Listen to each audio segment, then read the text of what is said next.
आइए शुरू करते हैं आज का हमारा 10 मिनट शो। और इस शो में आज हम लोग देखने वाले मनी से रिलेटेड जो क्वेश्चन होते हैं, जो कि आपके क्लास 10th के चैप्टर नंबर 3 से आते हैं, जो कि बहुत ज़्यादा पूछे जाते हैं। ठीक है, अगर आप सीबीएसई बोर्ड से हैं तो आपके में ये 4 मार्क्स में क्वेश्चन मिल सकते हैं, और अगर आप यूपी बोर्ड से तो आपको 6 मार्क्स में सीधे सीधे क्वेश्चन मिलने वाले हैं। तो ये समझ लीजिए, आप एक छोटी सी 10 मिनट की क्लास से आपको 4 या 6 मार्क्स का आपको फ़ायदा होने वाला है। तो इसलिए पूरा 10 मिनट का ये क्लास जो है आपको ध्यान से देखना है, और साथ में ही आगे भी आपको ऐसी क्लासेस मिलने वाली हैं जहाँ हम छोटे छोटे टॉपिक्स को कवर करेंगे 10 मिनट की सीरीज के साथ में। तो आप ज़रूर से उसको देखें। आपको हर रोज़ 10 मिनट का टाइम निकाल के देखना है क्लासेस को। तो इसके लिए आपको चैनल को सब्सक्राइब कर लेना है, और जो नोटिफिकेशन आइकन है उसको जरूर से ऑन कर लेना। हमारा पहला क्वेश्चन है, a part of monthly hostel charges. तो जो मंथली हॉस्टल चार्जेस है उसका जो पार्ट है, ठीक है, हॉस्टल वो फिक्स्ड है, ठीक है ना। जो हमारा मंथली एक चार्ज जो लगता है हॉस्टल पे वो फिक्स है। हमें पहले ना क्वेश्चन को समझना है कि एक्चुअली क्वेश्चन कहना क्या चाहता है, तभी तो समझ में आ गया हमें करना क्या है। तो हमें इतना समझ में आया कि मंथली जो चार्ज लग रहा है वो फिक्स है, ठीक है। तो हम लेट कर लेते हैं। तो let us assume fixed charge हमने मान लिया। फिक्स्ड चार्ज हमने कितना मान लिया है? फिक्स्ड चार्ज हमने माना है ₹X, ठीक है। आपको ऐसे ही फिक्स्ड चार्ज वाले कई सारे क्वेश्चन मिल जाएंगे जहाँ पे फिक्स्ड फेयर लग रहा है या फिक्स्ड चार्ज लग रहा है, ठीक, या फिक्स्ड कहीं और पे अमाउंट लग रहा है, ठीक। तो इस तरह में हमेशा उसको x मान लेंगे, ओके। एंड द जो रिमेनिंग है, अब जो रिमेनिंग पार्ट है वो डिपेंड कर रहा है नंबर ऑफ डेज पे, ओके। तो one has taken food in the mess. अच्छा, तो पहले हम देख लेते हैं जो रिमेनिंग जो हमारा अमाउंट होगा वो डिपेंड करेगा, तो उसको मान लेते हैं वो हमारा बाई है, ठीक है। सो रिमेनिंग चार्ज जो कि कैसा होगा, पर डे होगा, ठीक है, वो हम रुपए बाई मान ले रहे हैं, ठीक है। अब इन्होंने कहा कि अब हम क्वेश्चन को टैकल करते हैं। देखिए कि एक स्टूडेंट है, उसने फूड को 20 डेज तक खाया, ठीक है, 20 डेज तक टेक किया, तो उसको पे करना पड़ा 1000 रुपये। अब यहाँ समझना थोड़ा सा कि उस 20 में उसका जो फिक्स चार्ज था वो तो लगा ही होगा, ₹100 तो उसको लगा ही होगा, और साथ में जो उसने 20 रुपये खाए हैं तो उस हिसाब से उसे 20 बाई देना पड़ा होगा, और टोटल जो अमाउंट देना होगा वो 1000 उसने दिया होगा। क्या ये बात समझ में आई मैंने क्या कहा? फिर से सुन लो। देखिए, मान लो कि वो खाना चाहे 5 दिन खाए, 10 दिन खाए, 20 दिन खाए या 30 दिन खाए, कोई फर्क नहीं पड़ता, पर उसको एक फिक्स चार्ज तो देना ही देना है। अगर वो खाना खा रही है तो उस चीज़ को, उसका जो चार्ज है वो मान लो ₹100 है। बाकी जितने डे खाए उसके अकॉर्डिंग उसे देना पड़ेगा। तो जैसे कि यहाँ पे उसने 10 डेज खाना खाया है तो उसके हिसाब से उसे, सॉरी 20 डेज खाना खाए तो उस हिसाब से उसको कितने रुपए देने पड़ेंगे? 20 बाई देना पड़ेगा, ठीक है। तो यहाँ पे होगा x + 20 बाई बराबर 1000। सेकेंड बात समझो कि यहाँ पे एक स्टूडेंट बी है, इसने खाना खाया 26 दिनों तक, 26 डेज तक, ठीक है। तो उसको 1180 रुपये पे करना पड़ा, तो उसको भी फिक्स चार्ज ₹100 तो देना ही पड़ा होगा। साथ में उसने 26 डेज तक खाया तो 26 बाई हो गया, और इक्वल में कितना 1180 रुपये हुआ, ठीक। इस तरह से हमारी कितनी इक्वेशन बन गई भाई? हमारे पास बनी है 2 इक्वेशन। ये हमारी कोई इक्वेशन नंबर फर्स्ट और ये हो गई हमारी सेकेंड। अब इस इक्वेशन को सॉल्व करने के लिए मेरे हिसाब से बेस्ट तरीका रहेगा एलिमिनेशन मेथड। एलिमिनेशन मेथड कैसे लगाते हैं? हम यहाँ पे नीचे वाले का साइन चेंज कर लेंगे, ठीक है। तो जब साइन चेंज किया तो ये प्लस का और ये माइनस का कट गया, 20 से या 20 से जाएगा तो वही माइनस का 6 बाई बचेगा। यहाँ से 1000 से 1180 जाएगा तो 180 बचेगा माइनस का। माइनस से माइनस करो, 6 से इसको काटेंगे तो हमारे पास बाई इक्वल आएगा 6 3 या 18 एंड 30, यानी बाई इक्वल आया 30 रुपये।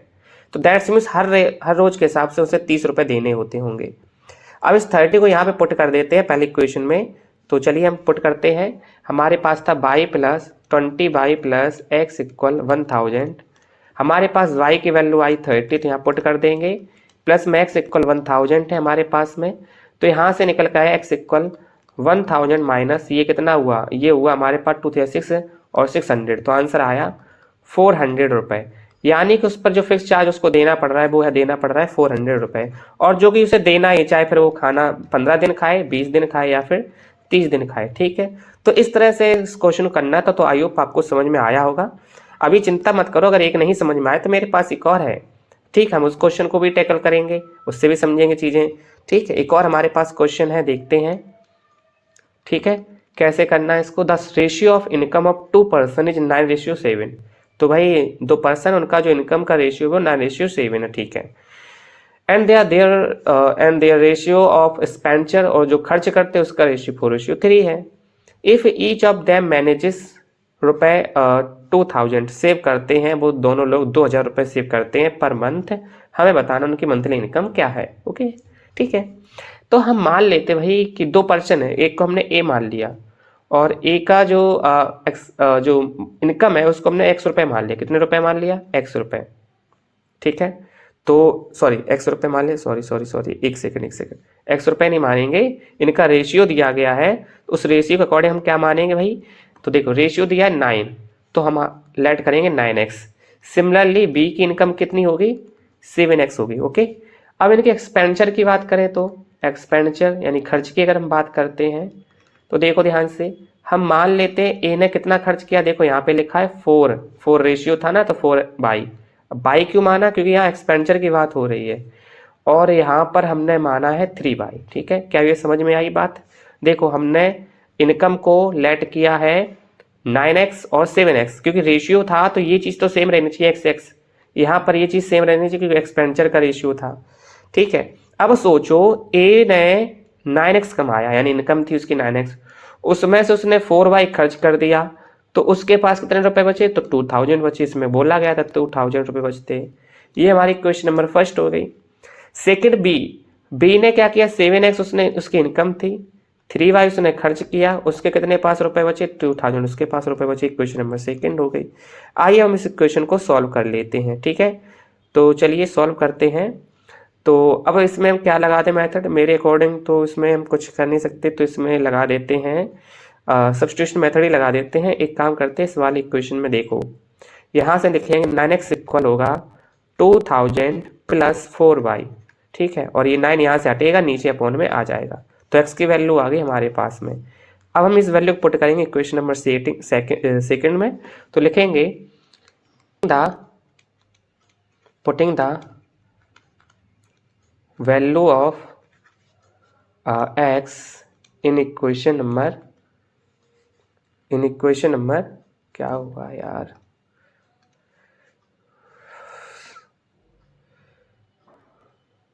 In equation number second. ठीक है, सेकेंड में हम वैल्यू पुट कर रहे हैं। ठीक है, तो वैल्यू पुट कर रहे हैं, तो हमारी इक्वेशन क्या थी? देखो हमारी इक्वेशन थी 7x - 3y इक्वल 2000। सो हमारे पास है 7x - 3y इक्वल 2000, और इसमें हाँ x की वैल्यू हमारे पास कितनी है? तो ये है 2000 प्लस 4y इक्वल 9, तो ये हमारे पास है 2000 प्लस 4y अपॉन 9 और माइनस का 3y इक्वल 2000। ठीक है, सो यहाँ पे हम 7 का मल्टीप्लाई करवा लें, 7 2 जा 14 000 प्लस 7 4 जा 28 बाई, और ये 9y का यहाँ मल्टीप्लाई, 9 3 जा 27y। अब पूरे का अपॉन में जो 9 आएगा वो मल्टीप्लाई करेंगे इसके साथ में। देख लो पूरे का अपॉन में कैसे आएगा भाई, एलसीएम लोगे तो इसके अपॉन में आ गया। अब जो अपॉन में 9 बचा उसका हम यहाँ पे मल्टीप्लाई करवाए, तो 9 2 जा 18,000। ओके, सो 28 से 27 जाएगा तो सिर्फ बाई बचेगा। ये 14,000 को जब 18,000 से माइनस करेंगे तो हमारे पास बचेगा 4,000। तो दैट्स मीन्स वाई की वैल्यू कितनी है? 4,000 है। ठीक है, अब इस वैल्यू को हम पुट कर देंगे। हमारे पास में क्या था? 2000। एक्स इक्वल क्या था? 2000 प्लस 4 इंटू बाई की जगह पे लिखेंगे 4000 और अपॉन में था 9। ठीक है, तो 2000 प्लस 4 की वैल्यू 4 4 जा 16,000 अपॉन में 9, 16 एंड 2 कितना हुआ? 18,000 अपॉन में 9 से इसको कट करेंगे, 9 2 जा 18, तो 2000 आंसर आया। ठीक है, तो इस तरह से हम लोग क्या कह सकते हैं? इस तरह से हम कह सकते हैं भाई देखो ए की इनकम थी हमारे पास कितनी? 5x नहीं 9x। तो ए की हमें पूछा क्या गया था? हमसे पूछा देयर इनकम। हाँ ठीक है, इनकम ही पूछी गई है। तो 9x की वैल्यू हमारे पास कितना? 2000 है, तो इस तरह से आंसर आया 18,000। तो ए की इनकम थी 18,000। बी की इनकम, बी का रेशियो क्या था? 7x, तो बी का था 7x, एक्स जगह तो 2000 रखेंगे तो आंसर आएगा हमारे पास में 14,000। ओके, तो इस तरह से हमें इसकी इनकम निकालनी है। अगला क्वेश्चन है हमारे पास में, देखो इस क्वेश्चन को करना है आपको, और ये हमारा होगा, देखिए ठीक है ये गलती से हो गया, चलो कोई बात नहीं। Okay, so Meena went to bank to withdraw 2000 रुपये। अब बैंक में गई है विड्रॉ करने के लिए 2000 रुपये को, ठीक है। सो देखते हैं क्या हो सकता है इस क्वेश्चन में। सी आज उसने कहा कैशियर से बोला है टू गिव हर 50 एंड 100 रुपये के नोट्स, उसने कहा मुझे दीजिए, ठीक है। हमें पता क्या करना है, 50 और 100 रुपये के नोट ही पता करने, उसको कितने मिले। देखिए सॉल्यूशन समझिए कैसे करते हैं इस तरह के क्वेश्चन को। सो मीना गई है तो मीना ने कहा कि भाई मुझे 50 रुपये के नोट दे दो कुछ, तो हम मान लेते 50 रुपये के नोट्स एक्स होंगे, और 100 रुपये के जो नोट्स हैं वो कितने मान लिए हमने, 22, ठीक है। अब बहुत ध्यान समझना, टोटल उसको जो नोट्स मिले हैं वो कितने मिले, 25 नोट्स मिले, बहुत ध्यान समझना। सो कुछ नोट्स उसके 50 के होंगे, कुछ 100 के होंगे, लेकिन कुल मिला के कितने नोट्स है, 25 से। एक क्वेश्चन नंबर फर्स्ट बन गई। अगर हम आपसे कहें कि आपके पास 5 रुपए के कुछ कॉइन्स हैं, और कितने कॉइन्स, हम आपसे कहें कि आपके पास 5 रुपए के 10 कॉइन है, हम आपसे कहें कितना रुपए है आपके पास, तो आप कहेंगे 10 × 5 यानी 50 रुपए होगा। सिंपल सी बात है ना। तो वैसे ही हमारे पास 50 रुपए के एक्स कॉइन है, या एक्स हमारे पास नोट्स हैं, 100 रुपए के 22 नोट्स हैं, लेकिन टोटल जो अमाउंट है उनका वो कितना है, 2000 रुपए है। तो टोटल अमाउंट तो 2000 है, ठीक है ना। बात समझ में आई। टोटल अमाउंट कितना है, 2000 है। यहाँ से देखो 51 जा 50, 52 जा 100, और 54 जा कितना हुआ, 200 हुआ, ठीक है। तो यहाँ से कटेगा तो x + 2y = 4 और 1 0 40 हुआ। अब ये वाली इक्वेशन में देखो x + y = हमारे पास बता था 25 था। हम लोग यहाँ पे लगाएंगे elimination method, minus minus minus and एक कट गया, ओके। और यहाँ से हम x से x कट गया और हमारे पास में क्या बचेगा, 2y से डिवाइड किया तो y बचा, और यहाँ से बचेगा हमारे पास 15। तो y की वैल्यू आई 15, यानी कि 100 रुपये के नोट्स कितने हैं, 100 रुपये के नोट्स कितने हैं, 15 है। तो फिर 50 रुपये के नोट्स कितने होंगे भाई, सिंपल सी बात, वो होंगे हमारे पास टोटल 25 था ना, तो 10 होंगे, ठीक है। और इस तरह से हमें इस क्वेश्चन को कर लेना था। तो आई होप आपको ये क्वेश्चन समझ में आए होंगे और आपने 10 मिनट में काफ़ी कुछ सीखा होगा। अगर आपको थोड़ा बहुत अच्छा लगा है तो जरूर से हमारे चैनल को सब्सक्राइब करिए, साथ में ही आपको अगर इसके नोट्स चाहिए तो आपको डिस्क्रिप्शन बॉक्स में मिल जाएगा, ठीक है। मिलते एक नए वीडियो में और कुछ नए कॉन्सेप्ट के साथ।